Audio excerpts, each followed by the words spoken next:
welcome to MeowMix, the Carolina Panthers podcast. My name is Steven. My name is Jerry.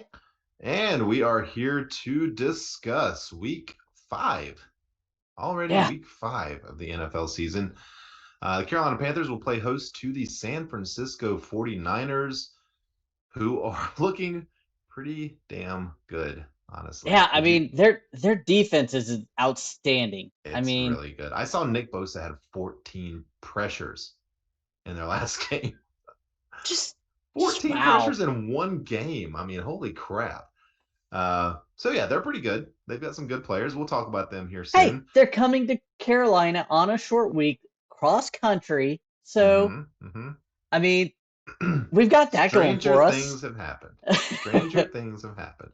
Correct. Real quick before we get started here, everyone out there, please give us a like and subscribe on YouTube. We are closing in on 1,000 subscribers. I think we're like 22, 23 out now. So give us a little boost there. Like and subscribe. If you're a podcast listener, go over to iTunes and give us a 5-star review over there if you could. We'll read it on the show. Other than that, we'll start off with a little bit of news, Jerry. Not great news, to be honest. No, definitely not. One of our key players, Jeremy Chinn, placed on IR. Justin Burris brought up from the practice squad, and Kenny Robinson was brought back to the practice squad. Unfortunately, that Jeremy Chinn placed on IR, I kind of had a feeling the way they were talking right after the game and stuff. And Burris brought back up from the practice squad. Season starter here. I think he's a liability, but he's got track record here. He's not as good as Jeremy Chinn, obviously. Certainly not as dynamic. Can't do as much, but he is. He's better than trying to bring somebody off the street. He's better than bringing Kenny Robinson in here to start at center or at safety, right? So, Justin Burris has been a decent starter for us for a couple of years now. So it's a real bummer that Jeremy Chinn is on IR. I was hoping, that it might only be a game or two that he would miss, but he's going to miss at least 4. So that sucks. That really sucks because the margin for error for this Panthers team is not very high. And losing a guy like Jeremy Chinn is going to be noticeable on the especially with Xavier Woods, our other safety, who's been playing great. Yeah. Did not practice today, which we'll talk about injuries later on. But if both those guys are out, that's a huge hole in our defense. Yeah. Let's hope that Xavier Woods can play, because that's going to be tough. Because then you might be looking at Kenny Robinson being brought up under the active roster, absolutely. Or Miles Hartsfield sliding over or something. Who knows what? Honestly, at this point, I wouldn't mind Miles Hartsfield if that type of situation occurred. Miles Hartsfield going in safety wise and starting there. Yeah, I can see that. I think he played some when Chinn went out last week. I think he played some safety. Yeah, he's that rover guy. Play corner, slot corner, safety. Down in the box for them if they need to. Yep. I wanted to address one thing real quick. We got an email from Walter D, who wanted to call us out a little bit. His subject line was podcast critique, which is always nice. Yeah. And I'm serious about that. We appreciate all emails. And if there's something that's annoying you, let us know. So Walter, I'll just kind of address a few things that Walter said here. First of all, he says he likes the show. He's going to continue to listen, so that's good. Thank you. He likes our opinions, but there seems to be an overwhelming blame on Matt Rule for all that goes wrong. If Rule or the OC calls a good play and the players don't execute, fumble the ball, get a pass tick, etc., how is that Rule's fault? He thinks he's playing the best that we have, and if they fire Matt Rule, they would still be a below-average offensive team. So, yes, we do put a lot of blame on Matt Rule. For sure, as do many, I would say maybe even at this point, most Panthers fans. Yeah. Matt Rule is the head coach of the team. Matt Rule was brought in, given full control of the football operations. When he was brought in, he was given personnel control. He hired his own GM, essentially. Um, Matt Rule is at the top of the pyramid, when it comes to football operations. I mean, obviously The Tepper's at the Panthers top are, top, but as we shall call it. yeah, he's the czar. He makes all the decisions. Now, he's not out there playing on the field. We No, understand that. I don't think we've ever criticized Rule for a player fumbling the ball. I think I may have, but Well, there's a difference between the way you feel about Rule and the way I feel about Rule. well, That's for here's sure. my thought though: is Yeah, some of the fundamentals are not there on this team, yeah. and those things are coached over and over again, Mm-hmm. especially if you're not getting them right. And that's kind of why Chuba Hubbard carrying the ball out here, that's on Chuba Hubbard, but it's also on coaching of correcting that mistake in practice. I always think of Tiki Barber, who always Mm-hmm. carried like that, and then coaching got to it, and he didn't have a fumbling issue anymore. Yeah, and for sure, and you know, just addressing the other coaches on the staff, the play Oh yeah, callers, Ben McAdoo and Phil Snow. Those are Matt Rule's guys. Matt Rule brought those guys in, and Matt Rule does ultimately have the ability to overrule those guys, to, at halftime sit down with them and figure out in-game adjustments. That's something Matt Rule has been terrible at since he's gotten here. And it's and Jerry and I were talking before the podcast, but this is something, these problems that we see this year are things that we saw last year, are things that we saw the year before that. Matt Rule does not seem to have gotten any better at the no. job, which you hope in year 3 you would see improvement.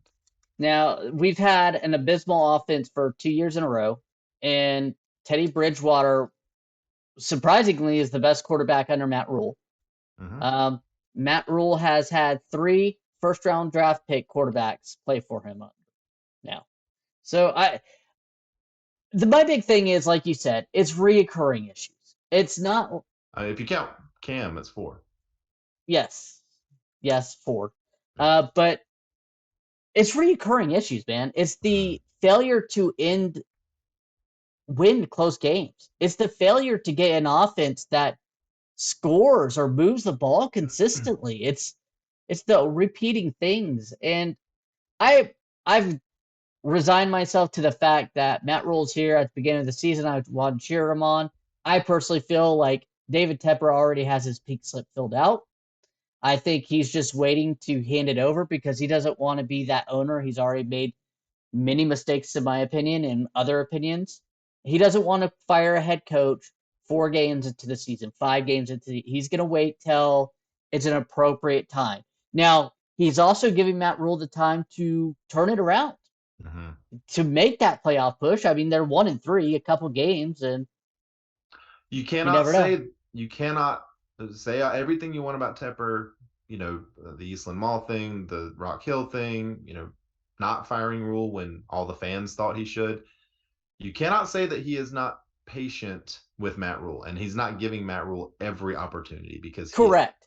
And that's going to be a good thing on his next coaching hire, Mm-hmm. whether it's next year or whatever that has to be. Right.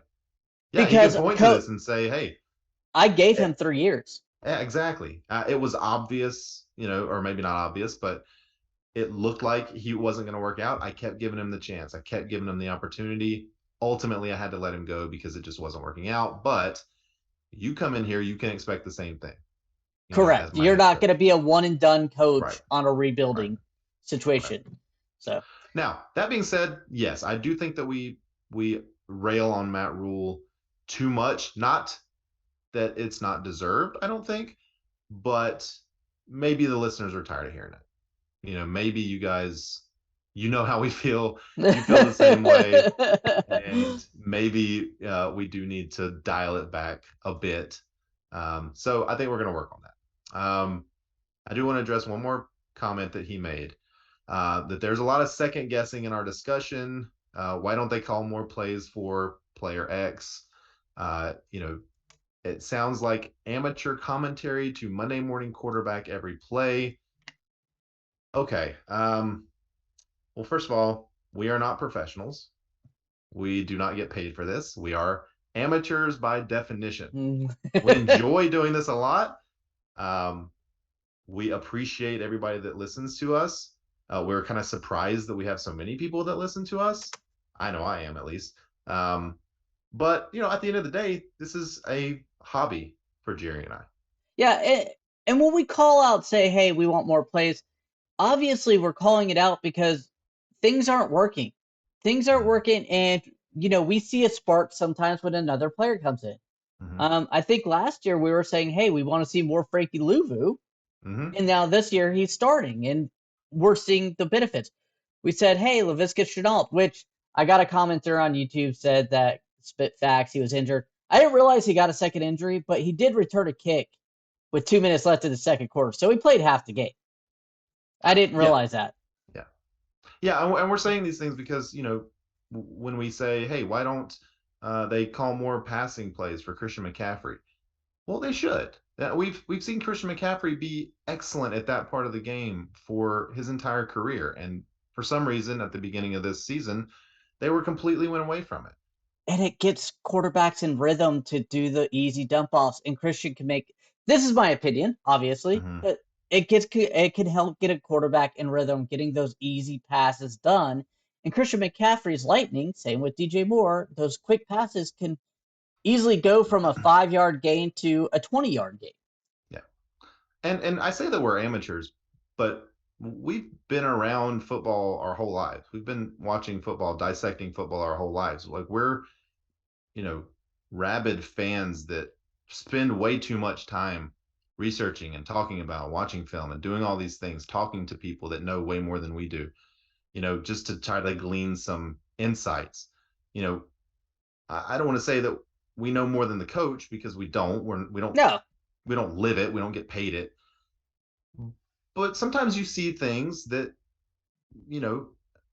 should be done. Right? Yeah. Like that successful teams are doing, that we have the personnel to do, and we're calling them out. Now, his last comment was just basically saying that he wants to hear more positive things instead of us dogging the team all the time, attacking every failed play, and then it's easy to criticize after the fact. He's referring to our recap podcasts, particularly probably the Arizona one, a few days ago, where we were justifiably very upset. And I will just say this: we do the recap podcasts immediately after the show, or after the game. Yeah. Immediately after the game. We are as raw, as emotional, as angry oftentimes, or as jubilant, happy, as you can be after wins. So you're getting our honest feelings immediately after the game. We haven't had time to calm down. We haven't had time to go back and watch tape and listen to commentary and things like that. We are giving you everything we have in the moment. And if it's a loss, especially a loss like Arizona, where just so many things went wrong, we're angry, we're upset, and we're tired of seeing it. And in the future, I think we're going to continue to do the key moments because the key moment, the return touchdown, and other good positives and stars of the game. Because, again, even in that Arizona game, that defense played lights out for 3 quarters. Then they just got tired, which, again, reoccurring issue under this regime. Right. Yeah, we're definitely going to try to get to certainly not have a podcast like we had last week, which I don't regret us doing. That was how we felt, But we did not give kudos to the guys that played well. We mentioned Frankie Louvu, we mentioned Christian McCaffrey, the guys that did stand out. And we'll mention some more today because we have had time to calm down and we have had time to go back and look and see the positive things that happen. So, yeah, any last thoughts on that, Jerry? No, I mean, we've pretty much covered it. I mean, we do this for fun, but we spend hours upon hours every week researching and getting stats and stuff like that. So, I mean, we love Panthers and we want them to win more than anything.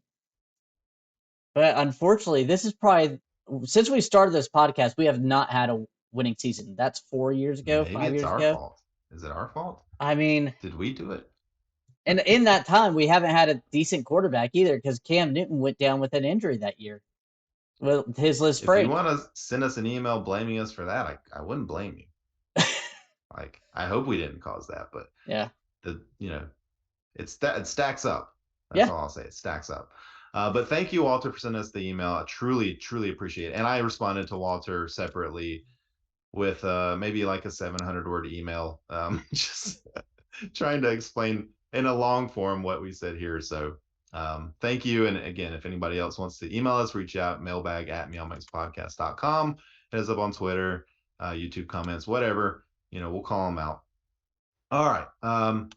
We thought that since we are now 4 games into the season, getting ready to start week 5, we're at around the quarter mark, with the 17 we're game 17 season. game season. Yeah, it's not quite there, but we wanted to kind of just say, hey, why are the Panthers where we are? Why are we 1-3?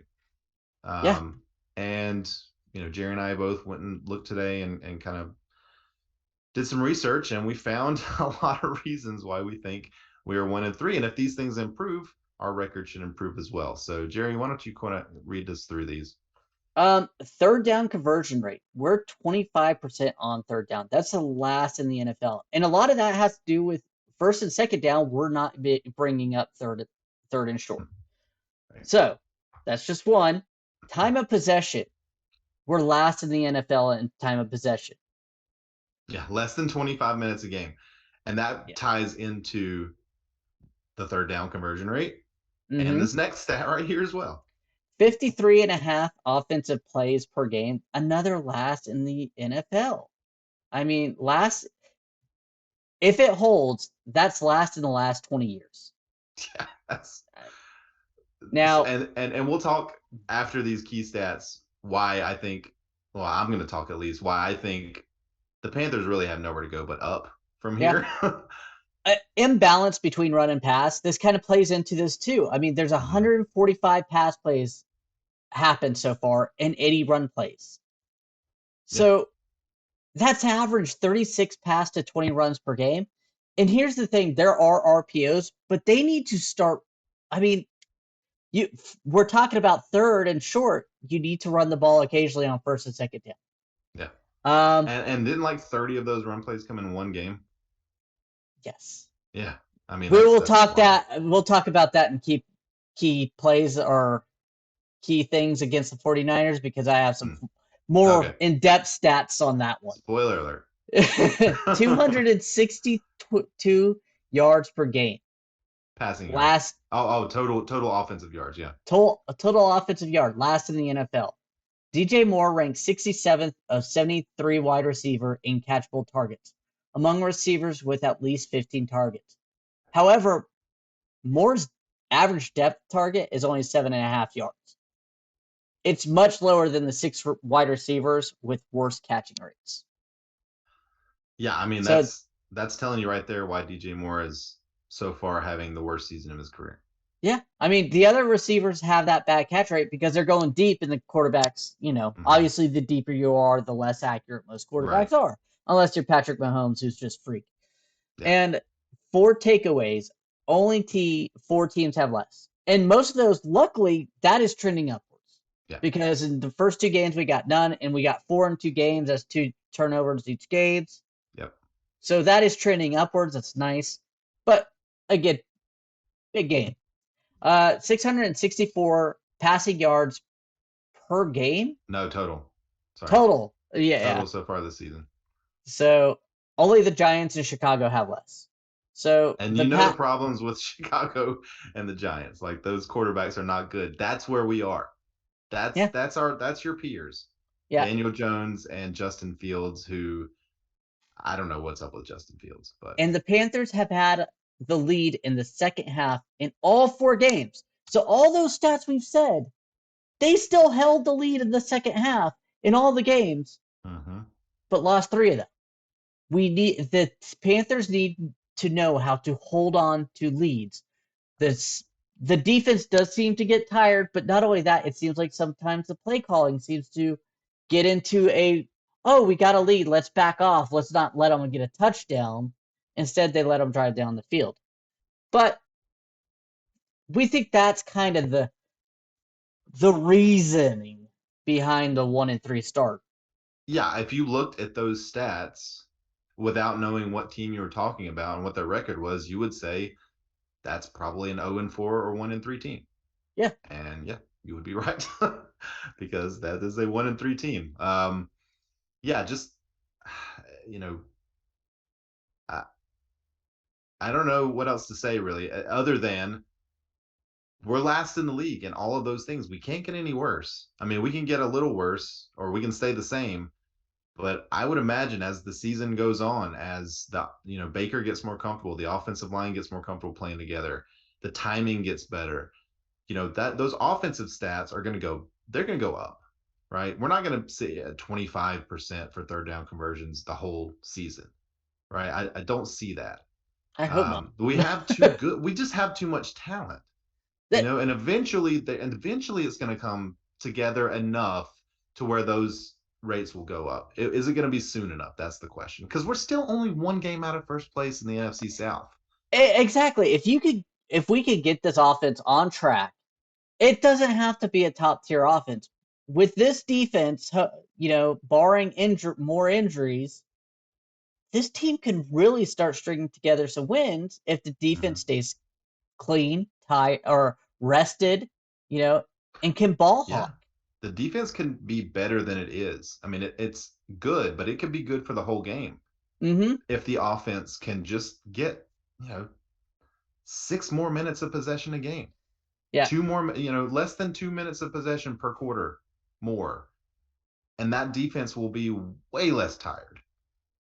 Like the old ball coaches used to say, there's 3 tiers of football: offense, defense, and special teams. And 2 of those are holding up their end of the bargain this year. Yeah. That is true. 90% of the time, Jerry, you're right 100% of the time. Exactly. All right. Well, we wanted to go and kind of look back a little bit at last week just for a few minutes and check out our PFF grades for the week 4 game against the Cardinals. We're just going to do 5 top, 5 bottom, and talk a little bit about them if they jump out at us. For the offense, talked about the offensive line. 3 of the 5 are offensive linemen. Austin Corbett with number 1 with a 77.6. Akeem Ekwonu, 74.9, number 2. Good to see there. And then Pat Elflein at number 5 with a 64.6. Pat Elflein, by the way, quietly having a good season. He's only given up 1 sack. I feel really, really dirty about that. It just feels wrong. But yeah, he's having a solid season. I mean, Pat Elflein only given up 1 sack. Of course, Bradley Bozeman has given up 0 sacks. So Bradley Bozeman hasn't been playing at all. Jerry, you tell me who should be playing. DJ Moore, Christian McCaffrey also in the top 5 with a 73.1 to 71.9 respectively. On the bottom side of the offense, we had Robbie Anderson with a 52.7, Shi Smith with a 51.8, Tommy Tremble, Ian Thomas with a 50 and a 42, and then Taylor Moton, a rare appearance on the bottom 5. He actually graded out decent, not great, but on pass blocking. But I guess he had a really bad game run blocking because he had like a 29 run block score. So yeah, they didn't give him enough opportunities to get that score up. No. Yeah. So, I did kind of see that. The worst 5, Jerry, are pass catchers. Do you blame that on Baker or? Well, I mean, the way PFF grades is your role in strictly your role. Like, if Baker misses the throw, then that's on Baker's, not. Right. And Robbie Anderson, I felt like I saw him have a drop pass or stuff, and I barely saw it. Robbie Anderson dropped a pass? Yeah. And we should try to get somebody from PFF on one day and talk to them. I think that'd be interesting. Ian Thomas had 2 drop passes. Tommy Tremble had 1. I mean, bad day. Those guys need to stay out at the jugs machine at this point. Oh, I have an opinion on that later in the podcast about what they need to do at tight end. And he's already on the roster, guys. He's already on the roster. Looking at defense, top 5: Shaq Thompson, Matt Ioannidis, Brian Burns, Corey Littleton, Frankie Luvu. 89 for Shaq Thompson, so almost in the 90 club. Frank Luvu rounds that out with a 72.8, and everybody else is right in the middle there. I guess Matt Ioannidis looked really good in the game. Just from watching it, you could tell he was playing really well. Yeah. I really like the signing there. It feels like every year we sign a good defensive tackle to one season, like to one Well, year. well, last year, whatchamacallit, I can't think of his name. The, Dante Jones, Dante something, yeah, something Jones, Daquan Joe Jones, Daquan Daquan Jones. Jones. Yeah, Daquan Jones did kind of struggle we get last there year, eventually. but Matt Ioannidis definitely, I would like to see him back in a Panther uniform. He's fairly young too. I Yeah, think he's a nice pairing with Derek Brown, who's also having a good year. He's not on this top 5 this week, but no, but last week he's having a great year. Yeah, so. he has ascended to a new level. Hmm. Bottom 5 on defense, Miles Hartsfield. Now we talked about him a little bit earlier. He was kind of shifting between safety and corner, Hmm. so he ended up with a 46. Jeremy Chin with a 45. All right, we're not going to blame Jeremy Chin. He got hurt early and didn't even play most of the game. Sean Chandler, Henry Anderson, and Marquand McCall with a 29.8 at the bottom there. I don't know how many snaps Marquand McCall played, but I can find out real quick. Well, while you're looking at that up, I, man, it's sad when our safeties are the ones that are really down there, especially our pass defense, man. That's supposed to be our strength. Granted, again, Jeremy Chin only played what, not even a quarter, and Hartsfield and Sean Chandler are both considered backups, but it's still scary. I mean, Yeah. all these guys are technically backups except for Chin. Yeah, I mean, and that's the thing is like I'm trying to find how many McCall played, but I'm sure it was less than 20%. So and again, Chin got hurt. Henry Anderson hasn't really done anything all season, so that doesn't surprise me. Yeah, honestly not too upset with that list, No, to be honest. Yeah. So, all right, well, that's gonna do it for that. Do you want to take a quick break now, Jerry? and then After come back with our whole. yeah, with the Okay. whole preview. All right, we'll be right back. CBDX.com. Have you ever heard of them, Jerry? I have, and I use them frequently. Jerry is not only a spokesman, he is also a client. That's what Yes. he's trying to say. For all of your CBD needs, Jerry and I love the gummies. They have vapes, vape pens, flour, which I did not know what flour was. I thought it was like, before we started doing the CBD stuff. I didn't know what flour was because, I've just never been in that world. But so I saw it on the original ad and I was like, this is a misprint. They don't sell flowers. What is flour? And Jerry explained it to me. I was like, oh, so they have flour. You can use promo code Meow for 20% off and free shipping, I believe. You get a little bit off. We get a little bit back. Helps the show out. Helps you out. Helps them out. Yep. Why not do it? The only thing I will say with the flour is don't carry it Mm-hmm. around in your car, as police don't believe you when you Mm-hmm. tell them it's CBD and it's It smells like the legal. real thing. Yeah, yeah. I was It does. watching On Patrol, with formerly of Live PD last week. They pulled someone over at South Carolina and they confiscated it because that just can't be CBD, he said. But Mm. Yeah, they're it's almost the real thing at this point. yeah. Um, check them out. CBDX.com, promo code Meow, 20% off. Do it. And we are back. And I've got some 49ers Panthers trivia for you, Steven. All right. So, starting when the Panthers introduced into the NFL, Mm-hmm. they were in the NFC West with Made perfect sense. division rival San Francisco 49ers. Yes. Who were the other teams in the NFC West when the Panthers joined the? The St. Louis Rams, Mm-hmm. and I believe the Atlanta Falcons. You are correct, but you're missing a team. Oh, there was 5. Don't think it was New Orleans.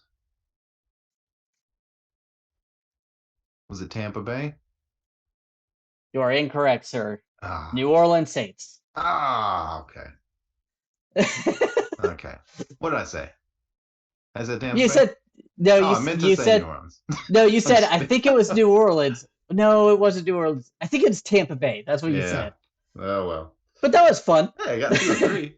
You probably thought that St. Louis would stump me. Yeah, I really did. I was like, Yeah. that's the one that stumped me, to That's be the honest only with one you. I was sure about. I thought Atlanta pretty clearly, but I didn't know the other one. Man, that was weird. Those divisions were really weird back then. They did the right thing by reorganizing. Oh yeah. I wouldn't mind seeing another reorganized, honestly. I mean, I think our division is pretty set, but there's some other ones that could use some work. And honestly, I wouldn't mind like being in Washington's division. I think that'd be kind of cool. The NFC East will never change. I know. They're I know. they're It's too historic. tightly wound. Yeah. Well, I think the NFL needs a shakeup because I'm tired of watching Cowboys every freaking. I mean, that probably wouldn't change, but Yeah. yeah, well, whatever. The NFC is good. The NFC East is good this year, Yeah. so we don't have any room to talk. All I right, so did see. let's Let's real quick. I saw a graph with the records for each division, and the NFC South is dead last at 6-10 for the total division record. I think yeah. 11-5. I think it was the NFC East was number 1. So yeah, we're not that just gives you more hope that the Panthers could crawl out of this thing. Yeah. Because this division is not very good. All right, sorry. Oh, no, we're going to go ahead and just start looking at some injuries for this game. Christian McCaffrey did not practice today, rest as normal. Laviska Shenault, hamstring. It says string, but I think it both are injured at this point, and he did not practice. Stanley Thomas Oliver, thigh, did not practice. Xavier Woods, safety, hamstring, did not practice. That one scares me. Yeah. Because with chin out, that could be rule. Now, limited practice, we're going to have Marquise Haynes, knee, Frankie Louisville, shoulder, Stephen Sullivan, back, and Shaq Thompson, knee. So, Shaq, Yeah, Frankie Louisville. Those are good players on that list here. Yeah, the injury bug's starting to creep in. Which is the exact last thing this team needs. Like that was the one thing that you could say, well, at least we're still healthy. Yeah. And there are a lot of key playmakers on defense, you know? Mm-hmm. Yeah. Haynes, Luvu, Woods, Thompson. Chin. Yeah. Well, Chin not even on this list, but he's out. Oh, man. All right. What about the 49ers? Okay, so the 49ers, some reason, are unlike any other team that we've covered in the past few years because usually I just go to the Panthers website before we get on and get the latest injury report. They do not have an injury report on their website, and the Panthers don't either, which is odd because I guess they get it from the other team. So I had to find CBS Sports. So some of these could be old, some of these could be new. I don't know. So I went from the most recent. Colton McKevitz, offensive tackle, knee, MCL, out. Ross Dwaley, tight end, ribs, questionable. Trey Lance, IR. Jimmy Ward, cornerback, hamstring, IR. Return is this week. I wonder if he will play or not. This is his first week back. Yeah. Javon Kinlaw, defensive tackle, knee, he's questionable. Juwan Jennings, wide receiver, questionable.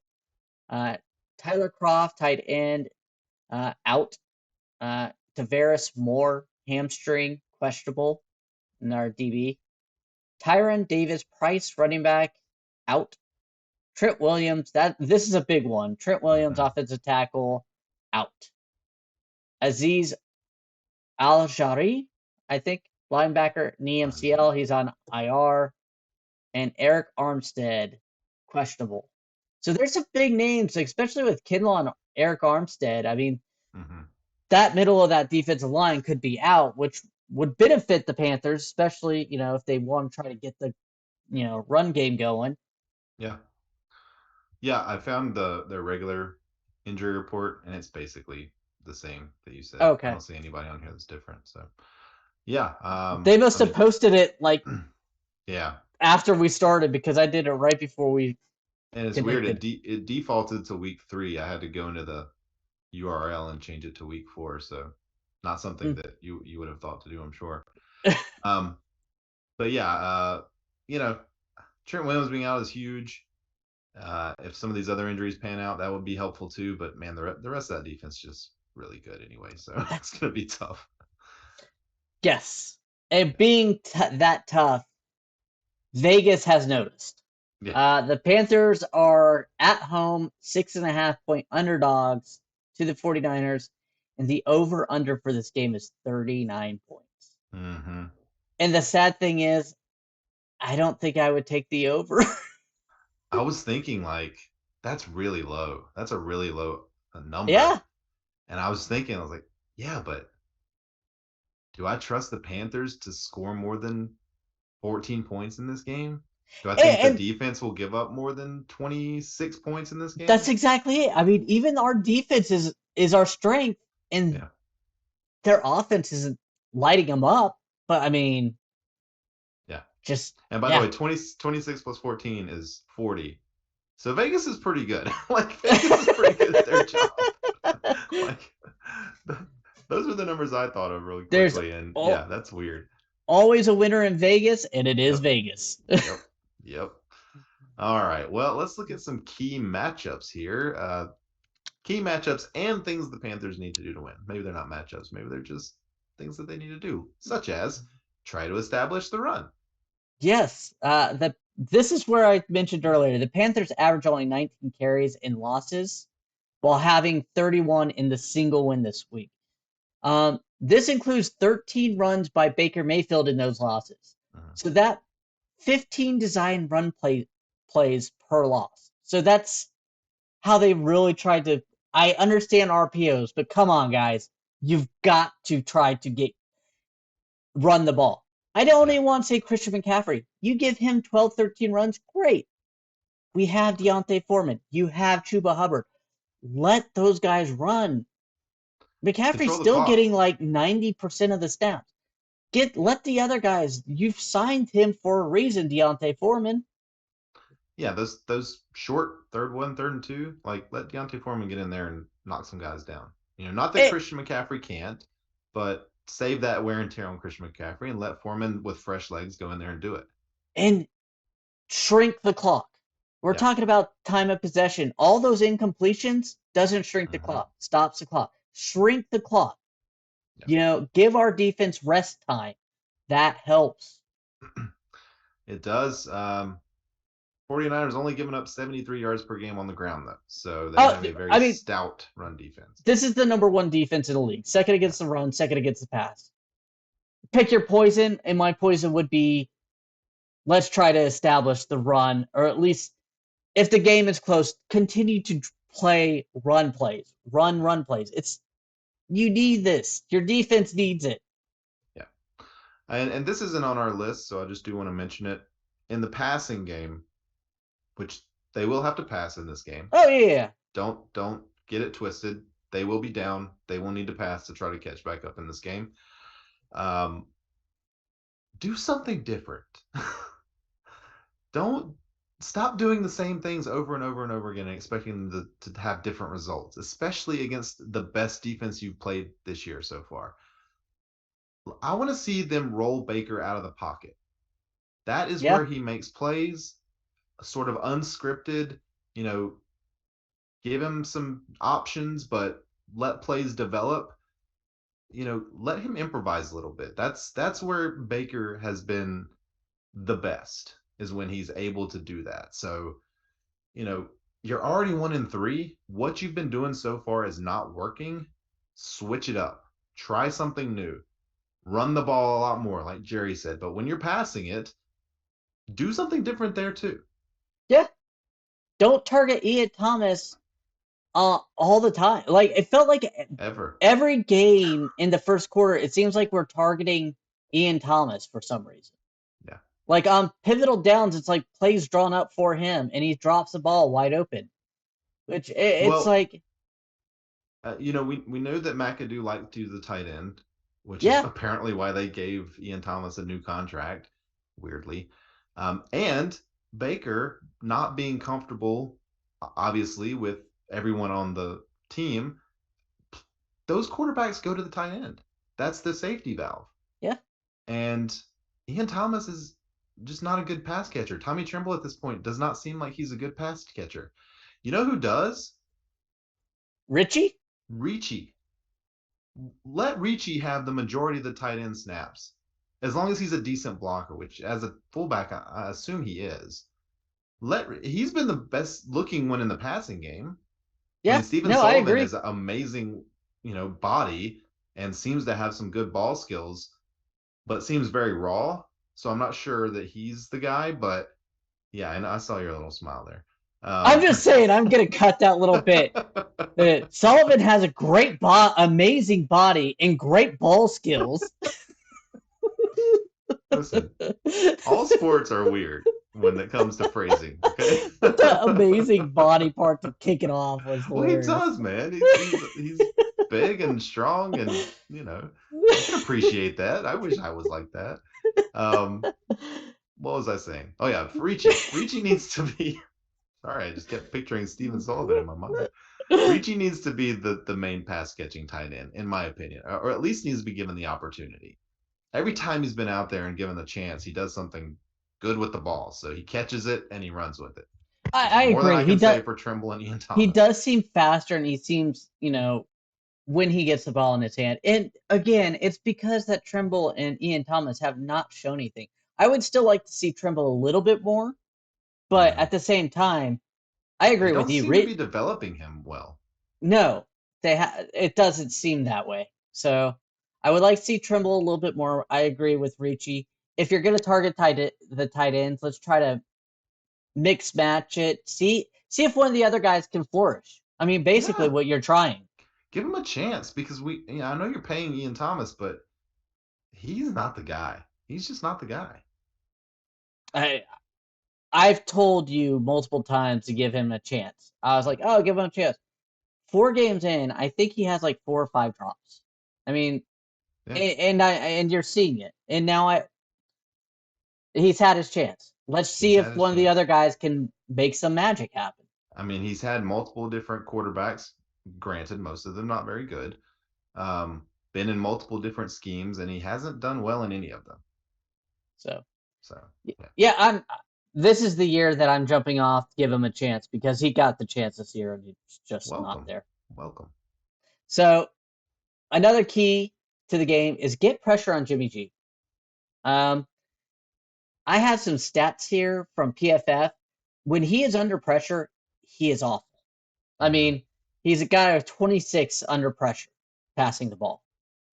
Now, if he's kept clean, that skyrockets to 91.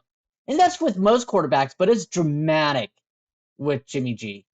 Um, then you're blitzing, it goes down. If it's weird, not blitzed, it goes down. So I guess that means they're dropping back in coverage.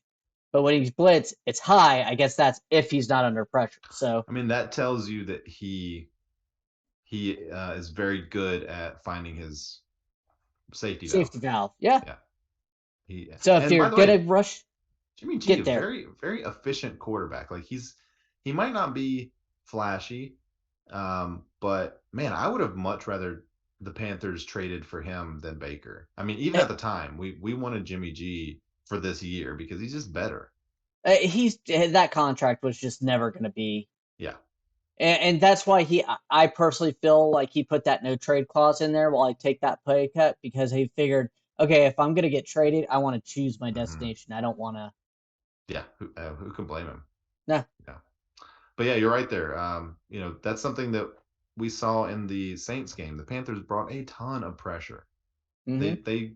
They maybe they did that because they knew Jameis was hurt and they wanted Yeah. to get him scared. But they should just do that every game because that really worked against Jameis. Um, Jimmy G is not a running quarterback. He is a pocket quarterback. You don't Mm-hmm. have to drop a spy. You don't have to worry about him going. Just go after him. He gets the ball Brian out B. quickly. Go ahead. Brian Burns, go after Jimmy Yeah. G, especially if their offensive tackle Trent Williams is out. Mm-hmm. Yeah. Go after him. because that backup probably can't handle your speed. So Yeah, he's and backup for a reason. move him around if need be, Yeah, because I don't want to see Brian Burns dropping back in coverage, but 5 to 10 times tops this week. I want him after Jimmy G. yeah, and I've seen some dissenting views about Burns dropping into coverage and people showing screenshots of Burns in coverage while Horn blitzes and Luvu's blitzing and yeah, there are specific plays where it's perfectly fine for Brian Burns, No, but I we don't agree. want it to be on 25% of the plays that he's out there, 30% of Correct. the plays he's out there. That doesn't make any sense. And me personally, obvious passing downs, I say you let your best pass rusher rush. Mm-hmm. Yeah. That's just me. Last week I did say there was a misnomer because I think he was spying Kyler on 3rd and longs, and I understood that. Jimmy G's not Kyler Murray though. No, you don't have to worry about that. However, one guy that you do need to worry about on San Francisco, Deebo D, Samuel. yes. Yeah. Deebo Samuel is like a Swiss Army knife. He does everything for them. I mean, everyone who's watched the football in the last year has known that Deebo Samuel will line up at running back multiple times a game as a running back and take running back plays. It's not a gimmick. He becomes their running back when he is in that position. He's Yeah. also a very, very good receiver. He's 1,000-yard receiver. He's a touchdown catcher. I mean, he's dynamic. He's essentially Christian McCaffrey if Christian McCaffrey were a wide receiver first. Correct. That's kind of what I was thinking too. I mean, he's a utility knife, and Shanahan uses him in so many different ways, and gets the ball to him with space. Honestly, Laviska Shenault should really try to mimic Deebo Samuel's game, because he's not the fastest wide receiver. He's not the fastest player on the field, but he makes big plays because he's tough, strong, and breaks tackles that way. And I think Laviska Shenault can do that for us. Yeah. Obviously, you have to get the scheme in. You're gonna have to design plays for him, but Deebo Samuel, yeah, you Yeah, can't if Chenault slow. could be a poor imitation of that, that would be a real weapon, Yeah, honestly. Yeah. exactly. But And by the way, DJ Moore, that was a thought about him as well. I mean, mm-hmm. and Curtis Samuel when he was here, that's something that they like to do with Curtis Samuel. But the extent that San Francisco does it, where occasionally Deebo Samuel's running the ball 10 times a game, more Yeah, sometimes. And again, it's real running back down the middle, of the line runs. Like these are not dainty wide receiver reverses or something, which he does those as well. But he's really impressive, honestly. oh, His he body, really have you is. seen his body? His ball skills are amazing. All right, you get off those ball skills and amazing body receivers there, Steven. Yeah, don't make me get off his ball skills. I guess our last key here would be, Panthers offensive line versus the defensive line Oh of yeah. 49ers, who are pretty good. Oh, we mentioned earlier in the podcast, Nick Bosa, Mm. 14 pressures in one game. He's got 6 sacks. He is very good. He's almost got a 90 PFF grade, which is elite for the season so far. Yeah, He's and awesome. their other edge rusher is no slouch. Abukum, Samson Agba. I mean, Samson. Yeah, Samson. dudes. I mean, both edge guys are dangerous, so you can't Mm-hmm. sleep on either one of them. Just again, my hope is that Armstead and Kinlaw miss, and at least you have that middle of the line, which is already their weakest spot. Right. Weakest, using quotes there for all you podcast listeners. Mm-hmm. They're not weak. We'll put it that way. But our O line has been playing a lot better. I mean, they've gotten better every week. Last Mm-hmm. week, Taylor Moton didn't have the greatest week, but the rest of them did. And I personally think that Taylor Moton's fine. He just had a bad day. But they're going to have to try to keep him off. Nick It's weird Bosa. that if you look at our offensive line, like PFF year grades, you've got Corbett third for right guard, Christensen 13th for left guard, Elfline 14th for center, which all of those are in the top upper half, Yeah. some upper like third, and with Corbett really high. But then you've got Moten 42nd out of 70 tackles, and then Nikwanu 61st out of 70 tackles. So it's like if you look at PFF, that the tackles, which we thought coming into the season were going to be our strong points, are actually our weak points so far. And again, we've Well, seen Aquanu get better each week, but Moten does seem to be maybe having like an average season.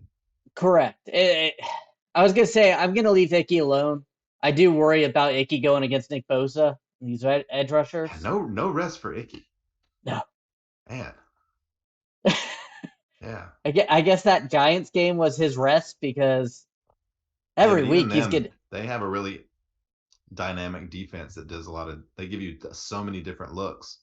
But I would say last week, like against Watt, was probably his, you know, down week. But given everybody else that he's looked at, I mean, yeah, it's ridiculous. and Bosa is probably the best so far.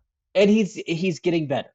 Yeah, So, but I guess Bosa or again, Miles Garrett, either one could be. if you're gonna, need somebody to chip Bosa or something like that, let Ian Thomas out there. He's not catching the passes anyway. So Yeah, Trimble, we drafted him because he was supposedly the best, blocking tight end in the game. So whatever.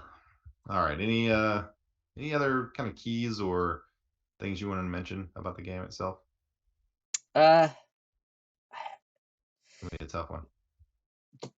pick up third downs, get it third and short, get better than 25%. I mean, I don't know how much more I can say about letting this defense rest. Yeah, that's the thing is to me, win the time of possession battle.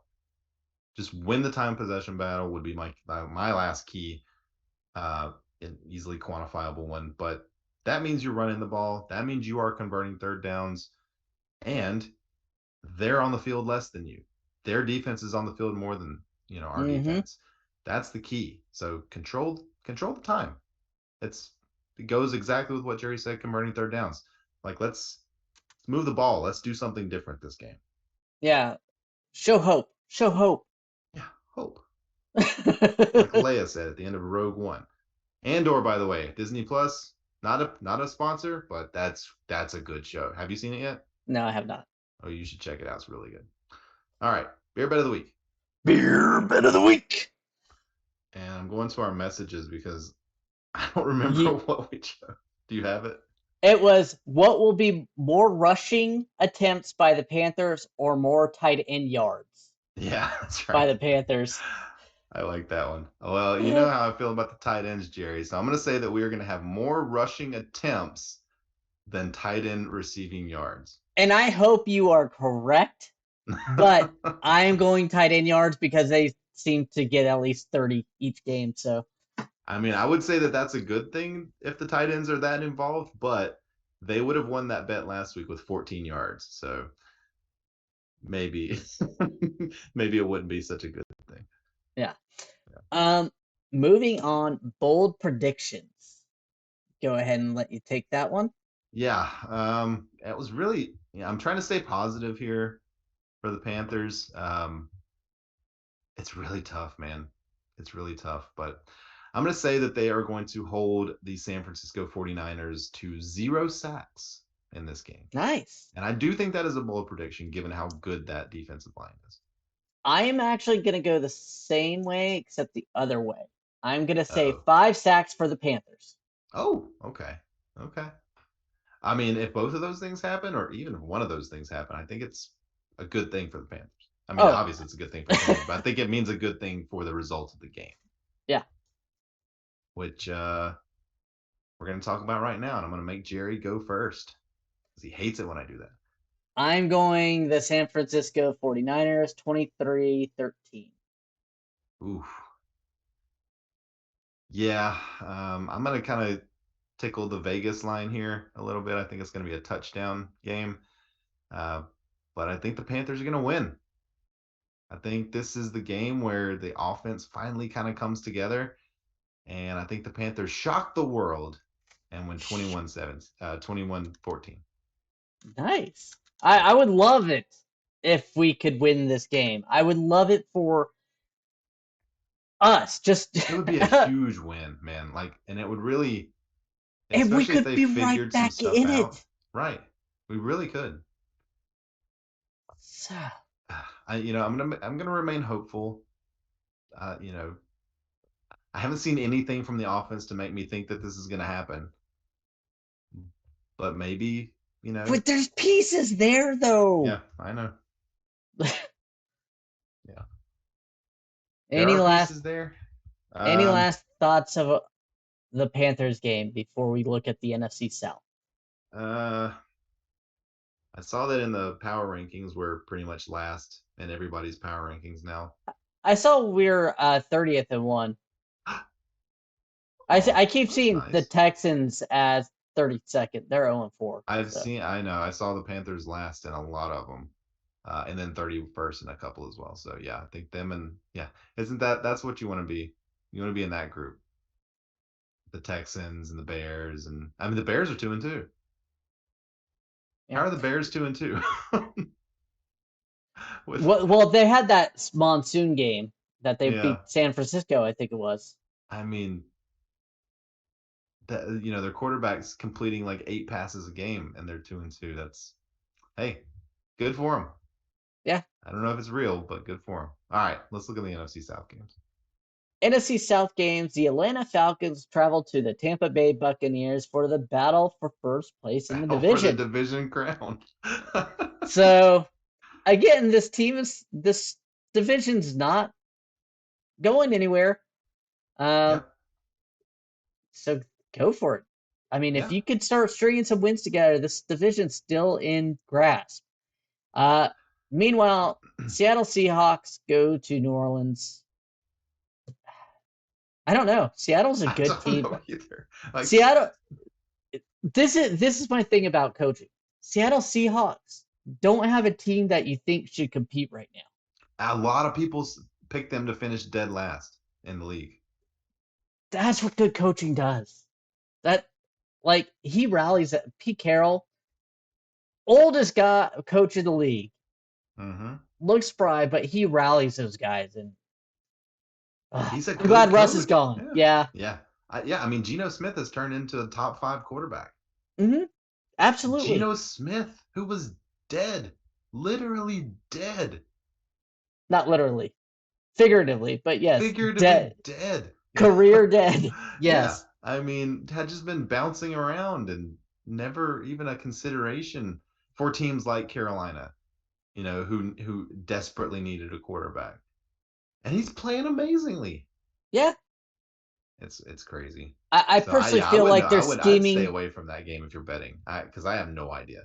Yeah, I feel like they're scheming correctly for Geno Smith. I mean, yeah. And they have good receivers. They have really good receivers. They have a good tight end. Like they have a lot of good pieces there, and they have the coaching staff. Oh well, we can't all be Seattle, I guess. Seattle fans are just like, everybody counted us out, but look at us now. Oh man, I would love to be in that position. Yeah, me too. Hey, maybe in a few weeks we will be. Correct. We'll see. All right, we want to thank everyone for listening. If you like the show, please let your friends know. Please follow us on Twitter at MeowMix Podcast. If you have any questions or comments, you can email us at mailbag@meowmixpodcast.com. And if you leave us a 5-star review with a comment on Apple Podcasts, we'll read it on our show. Please like and subscribe on YouTube. We'll be back on Sunday evening to recap the Panthers 49ers game. Hopefully we come bearing good news. That would be amazing. So we'll talk to you guys then. And until then, stay safe out there and keep pounding.